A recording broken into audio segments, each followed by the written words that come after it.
Hello and welcome to PowerPoint lecture of First Aid, Mr. Naughton's health class. Let's get started. The topic today is first aid that you would be giving in any type of emergency. Hopefully this will pop up shortly.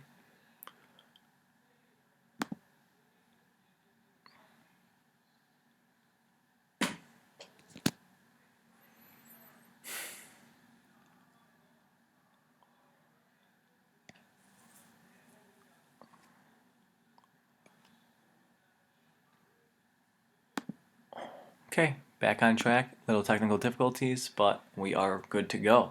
So like I said, Mr. Naughton's health class, first aid is the topic. We're going to start off with a case of severe bleeding, any cuts, anything like that where emergency where there is severe bleeding. The first thing you want to do is you want to apply direct pressure with a sterile, also known as a clean cloth. Okay, something that's going to be able to help soak the blood up, and then you're going to want to apply direct pressure to the wound or the cut. Then what you want to do is you want to try to elevate the wound above the level of the heart. Okay, this is going to slow down the rate of which it's going to bleed, and you're going to use science and gravity in your favor to be able to slow that wound down, and you're going to slow that pressure of blood that's going to be flowing to that area down ever so gently. Now, if the wound is not on the head, you're going to want to lie the victim down. Okay, if the wound is on the head and it could be on the back of the head, you don't want to lie the person down. You want to keep them upright. So because the head is obviously above the heart, so they would want to be sitting upright for that. If bleeding continues, you'll have to squeeze the main artery where to reduce the blood flow. So the artery could be in the upper arm if it's a cut on the arm. If it's a cut on the leg, it could be the groin. Okay, you're going to want to find out where the main artery is, and you want to squeeze that main artery to try to reduce the blood flow. Do not try to remove deeply embedded dirt and debris. Just leave that for the professionals. Okay, here's an example of someone who is using protective equipment like gloves, wrapping up a severe bleeding victim with a sterile cloth and elevating the arm over the heart, and also applying pressure to the main artery. Next would be a case of poisoning. Now we're going to talk about two types of poisoning. Swallowed poisoning is the first type. How to tell and what to do. If you ever swallow anything and there's immediate redness around the mouth area. If you have a chemical smell on your breath. How to treat it? Well, obviously you should call poison control. If you're able to, have someone else call poison control. And here's the 800 number for it. What else should you do? And always remember, do not induce vomiting unless you are directed to do so, because this could damage your throat and your esophagus. There's acid in your stomach if you induce vomiting, and we don't know the acidity or the base of the poison, so that can also do damage of bringing this poison back up through the esophagus or the throat. So you don't want to do any further damage unless the poison control says, hey, start induced vomiting, we need to get it out of the body right now. Now, poisoning if it's on clothing or skin. What should you do? Try to brush off any of the dry chemicals without touching the poison directly. So if you have like a cloth, or if you can shake it out, be the best way to do it. Remove the contaminated clothing as soon as possible. Flush your skin with cool or warm water for 20 minutes. In your science labs, you can see that there are emergency showers and emergency eye flushes for you to be able to get under right away and try to flush the skin to get rid of anything, any type of poison that's on your clothing or on your skin. Now, what if you get it in the eyes? Just like I said, try to use the wash station 15 to 20 minutes. Tilt head and flush eyes from nose to the outside corner of the eye. So you're going to start from inside the eye where the nose is to the outside, in to out for 15 to 20 minutes. There's a little picture of one of those flushing stations. I have had to use those before in my high school science class. They are not fun, especially when you have to stand there for 15 to 20 minutes and just flush your eyes out. Now, what causes shock? Shock is something you may have heard before about an injury, about someone who deals with an injury or deals with a crisis, and they might go into shock. Well, shock is trauma. Okay, this could include accidents, heat stroke, allergic reactions, or poisoning. Okay, what are the symptoms of shock? Your skin become cool, clammy, pale, or gray. Your blood pressure can lower. Your pulse can be weak and or rapid. Your breathing will slow, and it could be shallow breathing. Your eyes can start, you can start staring off at things. They can become dilated or lackluster, which means it doesn't look like there's anything behind the eyes. You could be conscious, or you can sometimes be unconscious, and this is something that if a serious incident has just occurred, you might not be in the right state of mind. What is happening during the body? Well, circulation of the blood is being disrupted. Blood is going sent to the core, and that means less blood to the brain. How to treat it? If the head has not been injured, you're going to lay down, elevate the feet, and you're going to cover with a blanket. You're also going to turn the head to the side if there's no neck injury in case they have to start induce vomiting. Like we have a picture here of a lady whose head is turned, she's laying down, her feet are elevated, and she has a blanket wrapped around her. And we're going to talk about 3 different stages of burns. How do you recognize them, and what to do, and how to treat them. First degree burn would just be a red, swollen, or painful burn. Something that you get burned really fast. It doesn't hurt that much, but it's a little bit painful, and it happens very quickly. Second degree burn is when blisters come into effect. They're still red, they're still swollen, they're still painful, but these are when blisters come. And then third degree burn can be painless because your tissue and your nerves could be damaged. This means all layers of your skin have been destroyed, and the most dangerous because of great risk of infection. Because as soon as your skin is exposed and destroyed, bacteria, a lot of things can get into your body because your skin is a protective barrier from all of these harmful substances that are around. So the first picture is a picture of just a regular burn. The second picture, you can see there is some blistering of a second degree burn. And the third gruesome picture is a picture of third degree burn. You can see that person's palm and pointer finger are burned all the way through. Okay, so pretty gruesome pictures, pretty gruesome stuff. How are burns treated? Well, first and second degree burns can be cooled in cold running water for about 15 minutes. They say to not use ice, and this is also optional, that you can apply aloe or antibiotic ointment when you're done. And then also you're going to want to cover loosely with sterile gauze bandages. Not too tight, and you don't want to wrap it up too tight because you still want the skin to be able to breathe. Also, if you want, you can take an over-the-counter pain reliever to stop the pain. Neosporin is one of those antibiotic ointments that we were talking about. Now, how are third-degree burns treated? You need to call 911. Okay, you need to check for breathing, and the CPR is necessary because third-degree burns are serious stuff that could make someone go to shock, and you might have to start inducing CPR. Do not remove clothing because there could be a fire, and you have to make sure that the fire is out first.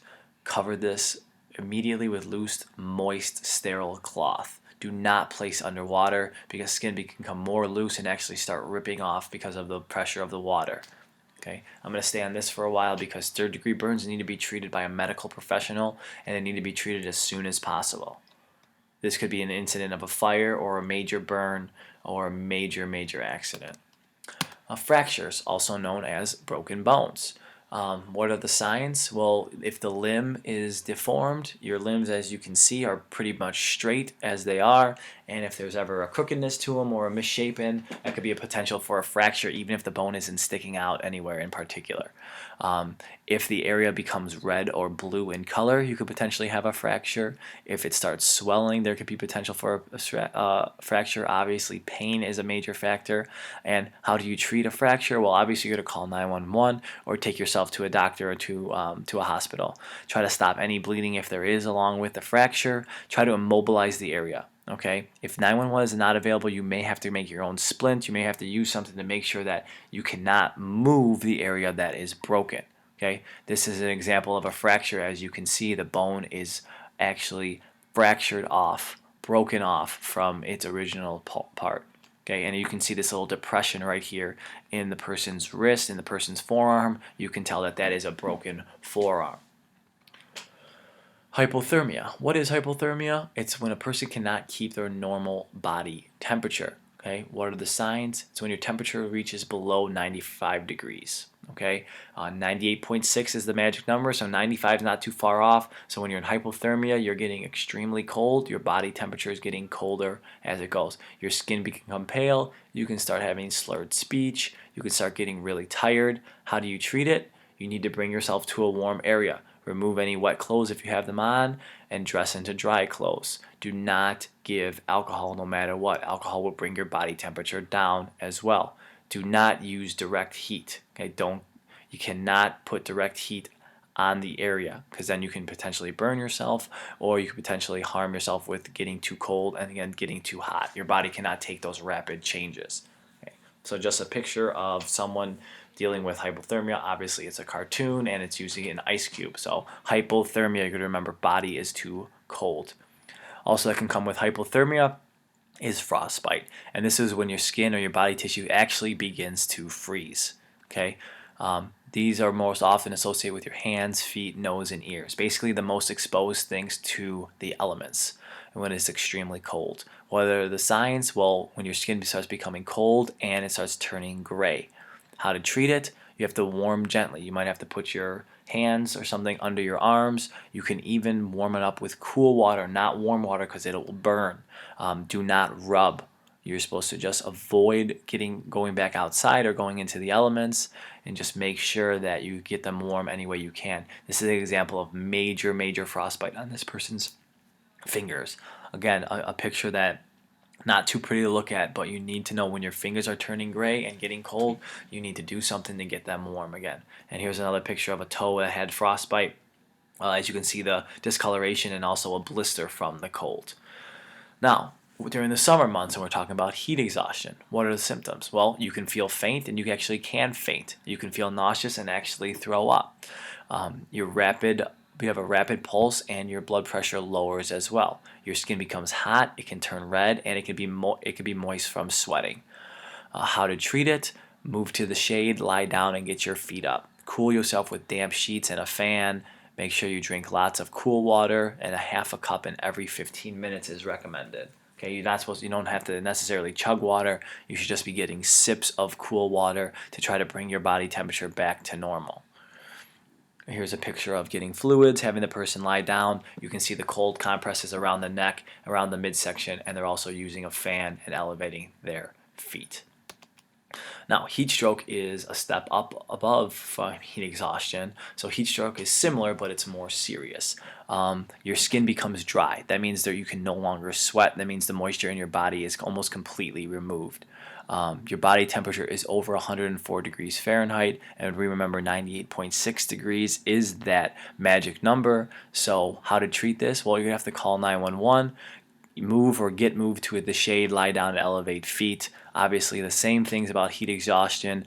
Get cool damp sheets and the fan, cool sips of water. And who is the highest at risk for heat stroke? Elderly people, people who are obese, people who are alcohol abusers, and those with heart disease. Okay, heat stroke is when your actually body shuts down and you can lose consciousness from heat stroke. And here's just a picture with the examples. Now we're going to go to some other things about animal bites. Now, when should you see a doctor if you get bit by an animal? Well, if you think the bite is deep or it's bleeding. If rabies are suspected, where if it is an animal that is in the wild, or it's an animal that you're unsure of, or that you don't know where it came from. If tetanus shot is not current, you need to go to see the doctor to make sure that you get a tetanus shot. If there are signs of an infection like swelling, redness, pain, or oozing right after the bite. How to treat it? Clean the wound and bandage it up. Cat bites are more likely to get infected than dog bites because they are spread out over the skin, and cats have much more bacteria and things that get under their nails because their nails are naturally sharper than dogs. That is a picture of an infected animal bite.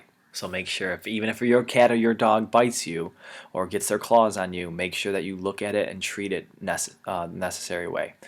Now, in nature, you may be getting some snake bites. Okay, how to treat snake bites? Stay calm, immobilize to slow the circulation if there is venom present. Okay, hold the wound below the level of the heart. Okay, so what you want to do is you want to try to add the rush of blood into it to try to push that if there's any venom out of the body. Remove jewelry because swelling may occur. So if you get a bit and you have a ring on, your hands might start swelling, and that could potentially do damage to your finger, as well as it be almost impossible to get that ring off your finger. Do not use a tourniquet. Do not try to cut anything off, and do not use ice. Tourniquet would be something to stop the blood flow. It'd be something where you tie up around the artery to try to stop the blood flow. That's only used for severe bleeding. Do not try to cut out anything that is a part close to the wound or the snake bite, and do not apply ice. This is an example of, you can see the snake bite right on this person's finger, and you can see how swollen up it got. And you can see if there was a normal ring on, how almost impossible it would be to get that ring off. In the U.S., what spiders are poisonous? Well, the black widow. They have an hourglass marking, an hourglass red marking usually, as you can see right here. The brown recluse, they have a violin look to them. They have a violin marking that is on their body. How to treat it? Tie snug bandage above the bite to slow the venom down. You do not want the venom to spread. Hold the wound below the level of the heart because you want to try to have that blood push the blood out. Apply the cold cloth with ice at the site of the bite in case swelling happens. Get immediate medical attention. That is all I have for you today about the spider bites. I hope you've learned a little thing or two about first aid. Now it's going to be your chance to fill in some notes and get something going with this. Thank you for listening, and